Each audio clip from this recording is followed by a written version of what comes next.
Hello Pantuas, welcome to a new blog. আমি জানি আমার অনেকদিন ব্লগ দেওয়া হয়নি, তো কালী পুজোর আগের দিন এই কানের দুলটা বাঁধতে বসেছিলাম। আর আমাদের বাড়ির প্রদীপ মোমবাতি এসব জ্বালানোর দায়িত্ব আমারই থাকে। সো আমি একটু নিজের মতন করে সুন্দর করে সাজিয়ে গুজিয়ে 14টা প্রদীপ জ্বাললাম।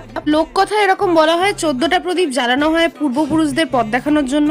অনেক সময় এটাও বলা হয় অশুভ শক্তি দূর করার জন্য আমরা প্রদীপ জ্বালাই। ছোটবেলায় ঠাকুমার কাছে শুনেছিলাম লোককথা অনুসারে এই রাতে রাজা বলি তার অনুচর ভূত প্রেত নিয়ে মর্তে আসেন। তাই এই তোমরা 14 শাক খেয়েছো তো?